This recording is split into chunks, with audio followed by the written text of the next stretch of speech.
The Knowledge Valorisation platform connects players in Europe with ambition. Hello there! Do you also find that the research results are slow to reach the market? Should benefit citizens better? Should be turned into more solutions to tackle climate change and other challenges? The EU Knowledge Valorisation platform is there to change that. Have a look and exchange with like-minded people across Europe to make it happen. Share your best example of a valorization practice and get visibility. Be inspired by what others are doing. Join a community to tackle specific issues. Find advice and guidelines. Take part in workshops and events like the EU Knowledge Valorization Week. Keep up with latest developments and background studies. There is much for you to discover on the EU Knowledge Valorization platform. Join us!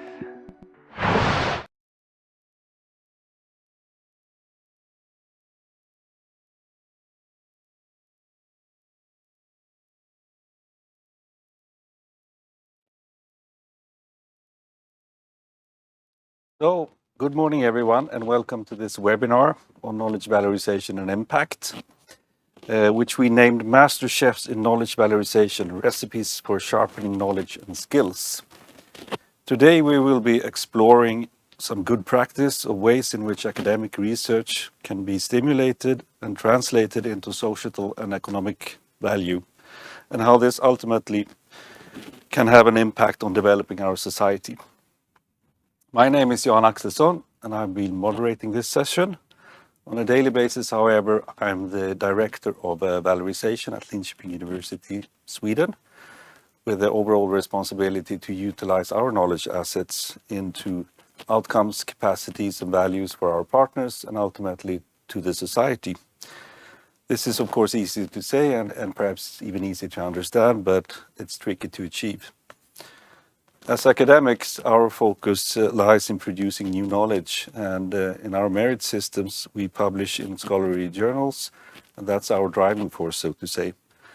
However, if we just publish our results and never get it out into society, it will never have an impact. What we really want to do with the knowledge is, of course, to get it out there, to tackle the challenges, to solve problems, and to create new opportunities.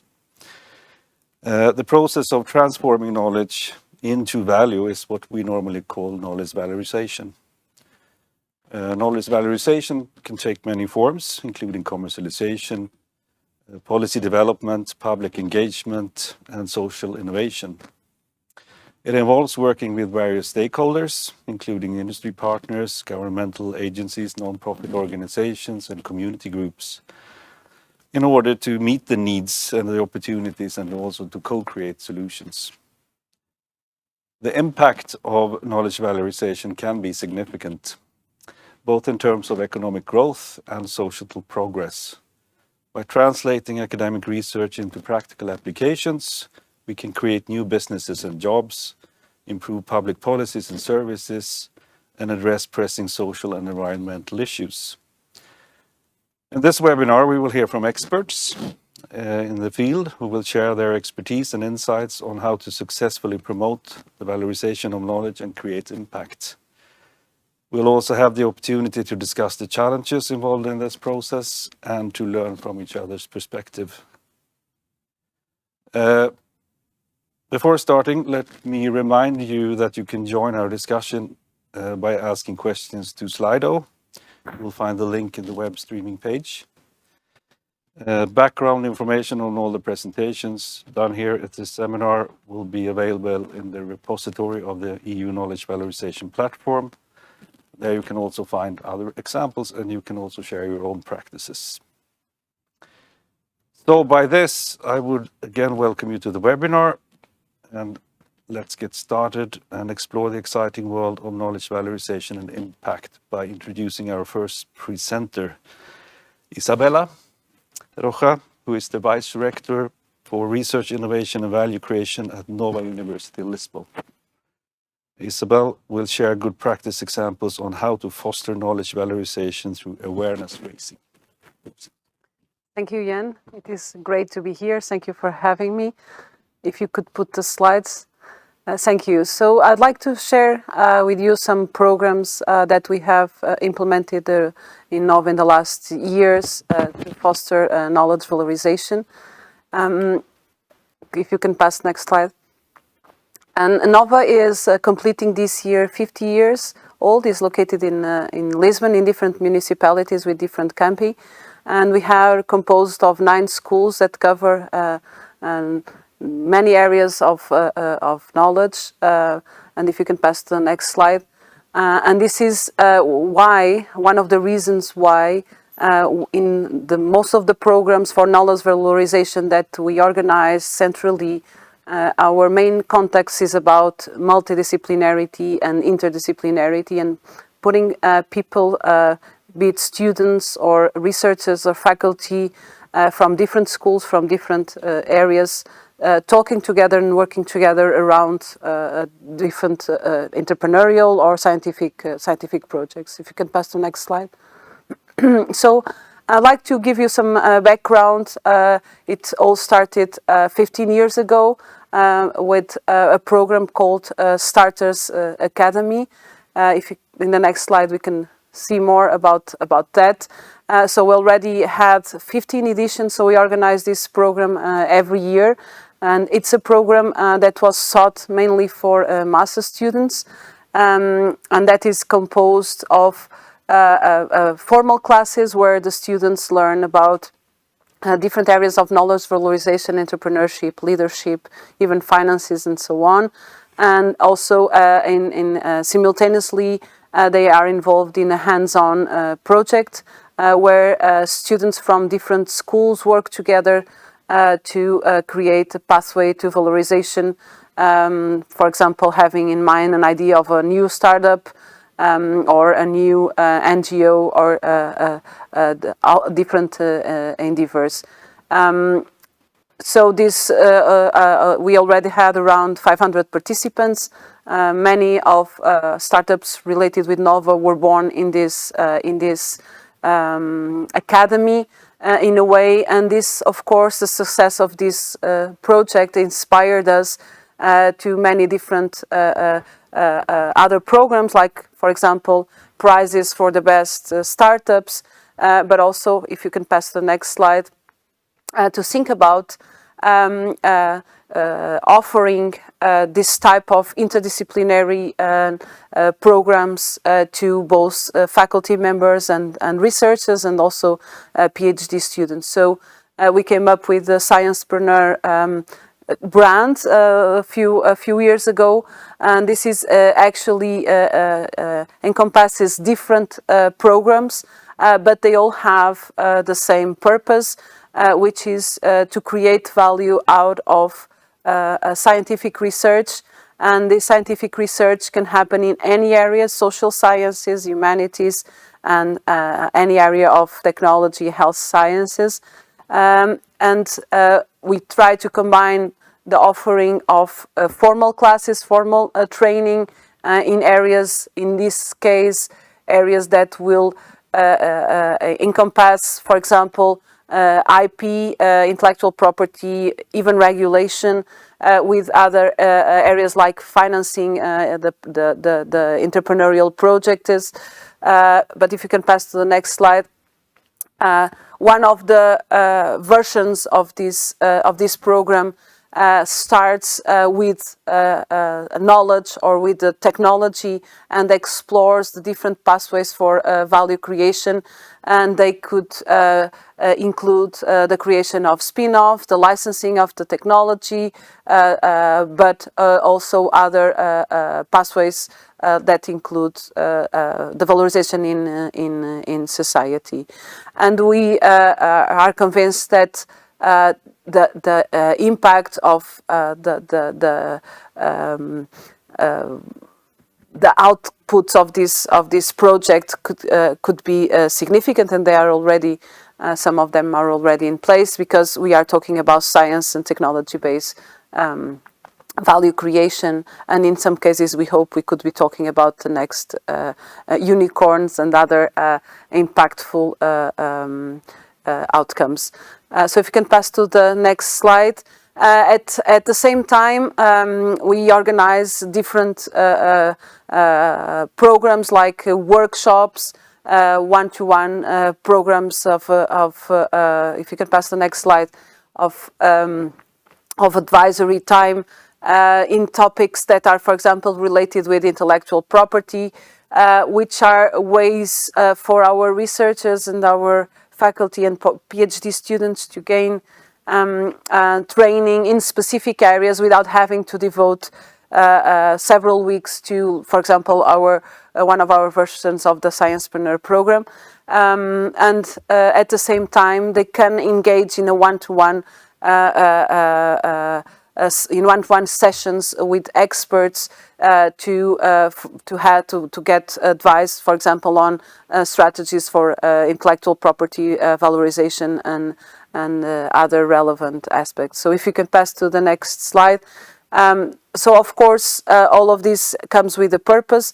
There are outputs, outcomes, and impact. I will briefly approach some outcomes of these programs and other programs that we have in NOVA to train and to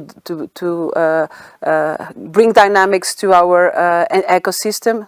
And in the next slide, you can see some metrics. So, for example, we have already over 100 startups that were created directly either from research or from the work of master and PhD dissertations. Out of those, 19 have been labeled as spin-offs of NOVA, which are companies in which we still have a very close relationship. We participate in 12 collaborative laboratories, which are new institutions that bring together universities, industries, and other agents for a given purpose related with applied research and innovation. And we have, and if you can see in the next slide, the number of students that every year are engaged in entrepreneurial training is almost 6,000 nowadays. And this means over 50% of all our student population is engaged in entrepreneurial training. And the numbers for researchers are not there yet, but the programs for researchers and faculty are also much younger in a way. So we also aim to be able to offer this type of value creation courses to the majority of our population. So in the next slide, finally, I can tell you that in Portugal, we were in the last year, or we are in the first place as at the university with more entrepreneurial students. So this is based on the number of alumni founders, and it's our official numbers from the Startup Portugal. And we won the Young Entrepreneurial University Year Award last year from ACEU. As a recognition of these outcomes and the programs that we have been implementing. So in the last slide, I'd like to start sharing with you, and then we can continue in the discussion, some of the topics that I think are important. First of all, this multidisciplinarity, which is embedded in all our programs. So every time we organize one of these courses or other programs, we bring together people from the different schools, and this is works also as a way to bring people together. And then sometimes they start a startup together, in other times they actually engage in a scientific research project together. So this is a way to bring this multi and interdisciplinarity. And also in planting the seed, we mean that we have programs for students, and we have programs for researchers and for faculty. And we believe it is important because some of these master students, the ones that will go on either at our university or somewhere else, they have already a mindset that thinks about knowledge valorization. And when thinking on if they become researchers, whatever, they already have this mindset, and they have already this interdisciplinary experience. And I think that's all. If you can finish with the last slide. I'd like to thank you all and you can know more in this novainnovation.unl.pt, where you have all the information about our programs, and we are happy to share with you all more details if you are interested. Thank you. Thank you, Isabel, for sharing your good practice. I also think it's very nice that we talk a little bit about student entrepreneurship, not only research valorization. We have a couple of questions from Slido. I have one also, and it's connected to the questions actually. So my question is that you show the KPIs basically for what you've been doing in your initiatives. Do you in any way also evaluate the societal impact, the more long-term impact of these initiatives? There is a couple of questions that are also on Slido connecting to this. Yeah, so it's interesting that you are asking that, because even 2 days ago we launched a program, a wide program for all university on impact narratives, and the idea is that we incentivate and also teach researchers and faculties to write narratives about the impact of their research. And it's a wide program that we also want to do that for example, startups, and write the narratives, because it's difficult to measure the impact in quantitative terms, although it's also one aspect that we want to think better about. But definitely I believe that when you put this into a narrative, and the narrative has to be clear about where the impact happened, whom it affected, and how it affected people and society. And once we put that in a qualitative way, then we can extract overall information about how impactful our policies have been, our programs have been, regarding local society or more global perspective. Okay, great. I think one of the ways perhaps we could work with these issues is by the subject area of the next presentation, Alessandra, who is head of the Technology Transfer Office in the University of Bologna, is going to address actually. It's the emerging role of impact managers, and how this maybe can help us in the process. So towards the definition of a new profile of impact manager, please, the floor is yours. Well, thank you very much. Thanks for having me here today. I'm very, very glad to be part of this session. I'm head of a Knowledge Transfer Office and unit which is in charge of intellectual property protection at the University of Bologna. But I would like to mention that I'm here today representing CODAO, which is an association of Director Generals of Italian universities. Today I'm going to present you as a best practice a training course which was designed to develop a new profile of what we call impact manager. And if you can go to the next slide, please. So the course is about promoting the valorization of knowledge that is generated within EU projects in particular, and also it was an opportunity to explore a new professional profile of an intermediator, which we see as a bridge between research managers and knowledge technology transfer managers. The course was organized, as I said, by CODAO, but in collaboration with a few Italian universities, including my university, the University of Bologna, and NetVal, which is the network for research valorization, Italian network. The audience of the course was made of professionals, senior professionals coming from both these communities, for both the research support offices and the technology transfer offices. Next, please. Why did we come up with the idea of this course? Well, first of all, we started from the consideration that universities are more and more requested to demonstrate the economic and societal impact that they can achieve by through their research. But usually researchers lack the necessary competencies and experience to deal with impact-related aspects, both at pre-award stage and also during the project implementation. So they typically rely on support services that are available at the grant offices or research support offices. However, the staff there, they are not very familiar with, let's say, with the channels to achieve especially economic impact, and I'm referring here to management of intellectual property, development of exploitation plans, business development, etc. Next, please. So these competencies are available at technology transfer offices, but in many cases, TTOs are not directly involved in European projects.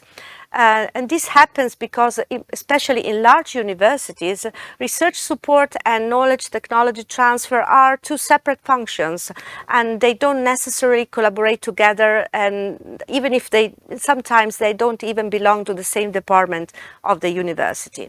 So next, please. So the main objective of the course that I'm presenting to you today is to improve the skills of both research managers and KT managers, so that they can offer a more professional support to researchers participating to European projects, and with the ultimate goal to increase the chance that the research that is generated within European projects can achieve a societal and economic impact. Next, please. The main outputs that we see from this training course is, first of all, increased competencies of these intermediaries to support impact from EU-funded projects, but also more, if you want a more intangible output, is an improved collaboration, more synergies between the two communities. And finally, the course gave us also the opportunity to think about which is the best organizational model that we can have in our universities to support impact of research projects. Next one, please. This is the final one. Actually, I wanted to briefly present you the syllabus of the course. We had an introductory module, and then we had two modules focusing more on, let's say, a theoretical part, one about scientific and societal impact, and another one which was more focused on economic impact and innovation. But then we complemented this theoretical part with also some practical component, because we had the opportunity to work on tools supporting impact, and we also did some work in groups. In particular, we worked on the impact canvas, which is part of the what we are requested to provide in European projects. The last module took place actually last week in Rome, and it was about an open discussion about organizational models supporting impact from research projects. The course was delivered in person because we wanted to improve even the relationships and the synergies between the involved communities, and it was six modules over with a total duration of 24 hours. And as I said, we just closed the first edition of the course last week, and we really look forward to our next edition because it was a really great experience. Thank you. Thank you, Alessandra. I think this is right on spot, actually, because impact managing or impact management system, or the role of an impact manager, I think that's crucial, actually, to achieve something in the long run. And I'm happy to say that I actually employed 2 impact managers at my university just a couple of months ago, with the same notion, actually, that you present here. And I think it's very important to fill this gap in between the research support offices and the TTOs. My question is, are these people also taking the more long-term support role to actually also support the researchers when they plan their pathways to impact? Or are they just, well, helping them actually to get their applications through the EU process when you do this canvas thing? Are they also a support in the long run? Will they follow up and be of assistance to these researchers? Yeah.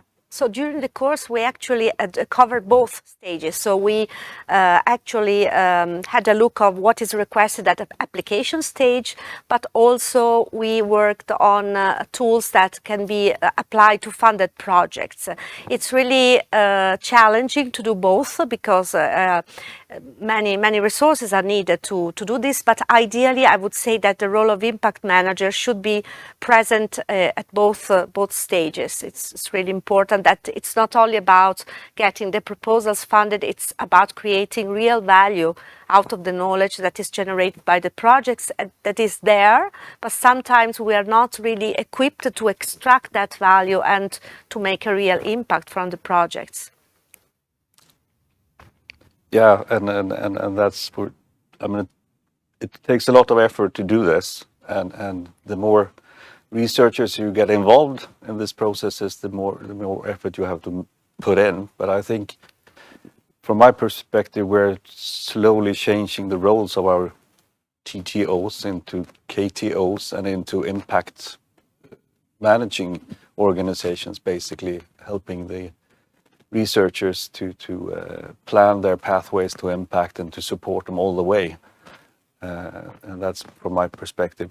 Do you think this course is easy to replicate in other countries? Is it a generic course? I think so. It was not, well, it started from a gap, a need that we perceived at national level, but actually the last module, at the last module we invited some international colleagues to share their experience, and we realized that there is a real gap in all of our organizations, and there are good practices to be taken from around Europe, and yeah, I think we can definitely, it's very easy to replicate because it was let's say a general course on impact management. What is difficult, or maybe that will require some customization, is how to adapt this new profile into the existing organizations, because all universities have different structure, different models. So the real challenge to me would be how to, if this new role will be part of the TTO, part of the research support office, part of a multifunctional task force. This is something that has to be adapted to the specific context, in my opinion. I agree. But I also see a future there. Maybe it's something else, something new that we actually need. So, okay, great. We'll go on to the last presenter, and that is Professor Grimaldi from the University of Bologna, who is our master then in intellectual property valorization for knowledge exchange and impact. Please go ahead. So thank you very much, and thanks for having me here. I am a professor at the University of Bologna in entrepreneurship and innovation management, and I also served in the past at the University of Bologna as vice rector for entrepreneurship, ending in 2020-21, and today, I am here with the hat of the director of the scientific of the master in intellectual property valorization for knowledge exchange and impact, which I will present. And this is a joint effort between the University of Bologna and NetVal, which is the official promoter of the master. NetVal is the Italian network of Italian universities and public research organizations working for the valorization of research results, and also the UIBM, which is the National Division Office for Patents and Trademark. Actually, the master is also sees a collaboration between several other universities that you can see listed here.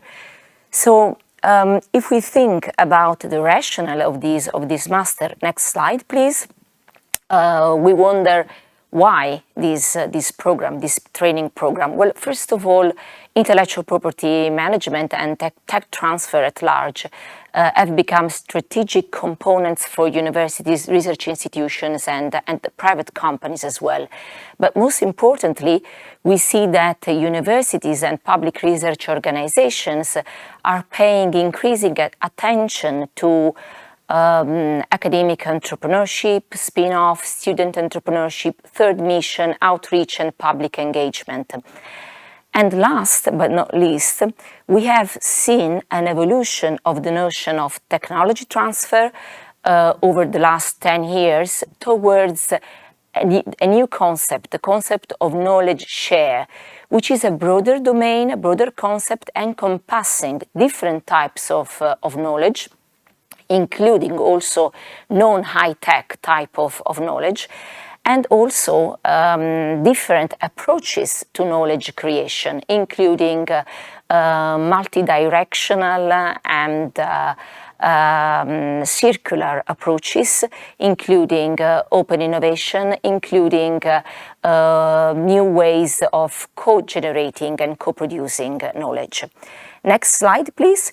So next slide shows the main objective, goals of this training program. So first of all, we aim at providing participants skills for managing intellectual property, tech transfer, and commercial valorization of research results, and more generally, knowledge share.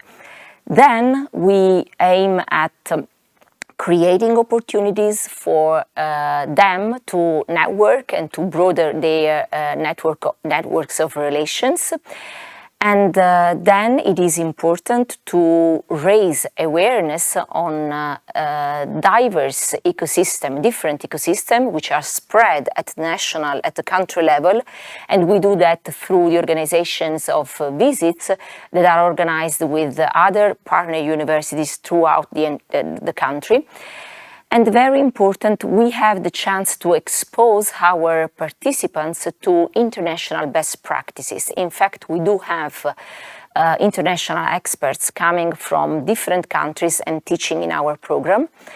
And last and not least, participants are engaged in a final project work where they have the chance to work in team in a topic of interest, which is guided under the supervision of professionals in specific sectors. Next slide, please. The target, the participants that we are targeting include officers and managers who work in knowledge transfer offices, but also executive officers of public administration in charge of technology transfer and or public engagement, and also innovation managers at large working in private companies and wanting to develop better relations with public research sector. In the next slide, we will see briefly the layout of the program. So first of all, the master is structured in 15 different training session modules for 15 months, 3 days per month. And by the way, tomorrow, on the 27th of April, we are going to have the kickoff of the second edition of the program. And in the right part of this slide, you can see an illustration of the layout of the 15 modules. So these modules encompass different topics, including IP protection, IP valorization, and then spin-off creation and student entrepreneurship and ecosystem, and the importance of funding, private funding for innovation, legal aspects, open science, open innovation, and communication and public engagement. So the aim is to provide an holistic view and 360-degree perspective to our participants in the area of tech transfer and knowledge share. We do have an itinerant formula so to allow our participants to discover different national ecosystems spread in the Italian across the country. And the teaching methods are designed so to encourage the interaction and exchange of practitioners between participants, and also bring together different occasions for individual study and group work on top of case study discussion. Next slide, please. So which are the most important challenges and lessons that we learned out of the first edition? So first of all, I think it is important to raise awareness on technology transfer and knowledge share as an holistic concept and socialize its importance within organization. Then favor the emergence of technology share professionals, so train ad hoc type of professional, and then have more and more universities and public research organizations invest in technology and knowledge share. The most important lessons for us or challenges are, first of all, the fact that universities and public research organizations sometimes are not fully aware, not fully conscious of their potential to commercialize research results, and as a consequence, they are not well equipped. The second important lesson is that we need to foster research-based innovation government in the direction to create more incentive for universities and public research organizations to generate more quantity, but also to improve the quality of the deal flow. For both of these challenges, I think that our training program goes in the direction to fill the gap and to train ad hoc professional in order to provide our public research organizations and universities with better abilities to run more effectively and manage tech transfer and knowledge share at large. Thank you for your attention. Thank you, Rosa. The last lesson we learned there is that we have to invest a little bit more.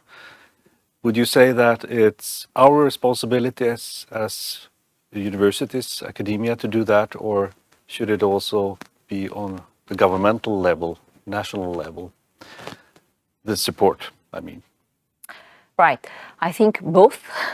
So national government, they have a huge responsibility, and we have seen important changes in overall Europe and also in Italy over the last 20 years. But I do believe that universities are responsible, have huge responsibilities in that, in deciding and allocating also internal budget towards improving third mission activities and tech transfer and knowledge share at large. So both things. Okay, thank you very much for your presentations, all of you. And we will go into more general discussion, I think, of these issues. There's a couple of questions on the Slido. We can take them when it fits. I have a very overall question to ask you, first of all. You can answer, any of you. My question is, as a university, we have two tasks primarily. We research and we do education. We also have a mission, the third mission thing, that we of course we would like to spread our knowledge and get it to be used in society. But my question is, how far does our responsibility as academia or university really go in this respect? Normally, we have a system with inputs, finances, money, people, infrastructure. We do activities and we produce results. And the results are often, like I said before, published in a journal somewhere. And in our academic merit systems, we are valued by the scientific impact then, not perhaps by the social impact. That comes afterwards.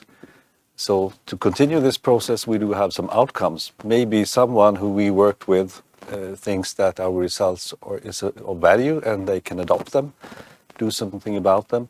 Maybe more people will do that eventually, and in the end goal then of societal impact, there will be some kind of systematic change on a higher level. How far does the university's responsibility actually go in this process, do you think? Want me to start? Yes, I believe we do have a responsibility, and we have a responsibility regarding dissemination, to disseminate our knowledge, but we also have the responsibility to make sure that whenever this knowledge can transform society, we are part of that impact, of the creation of that impact. So, for example, whenever you are dealing with knowledge and technology in the areas of health, universities have the responsibility to protect knowledge before publication, so that it can create value to society, because that's at least for now the only pathway for creation of impact in some areas of the healthcare area. And this is just one example where I think it's the sole responsibility of the university.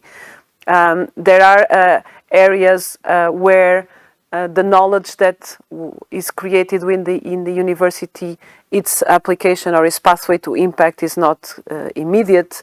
And I think the university also has a responsibility, in this case, a shared responsibility, to fill this gap, so that it is understandable, or it is even known what is the best pathway for creating an impact in society. If it is it something that could be transferable to industry? Is it something that could help society in any way? So I think at that point it is more of a shared responsibility between universities and whoever represents the societal interests or economic interest, but also, of course, government. And regarding the funding of the third mission that was approached, in our case, it's also fully funded by our own funds, and which is related with this responsibility. But I do think that if the government and if the EU think about funding research in full scale, it's also important to fund the activities of knowledge valorization.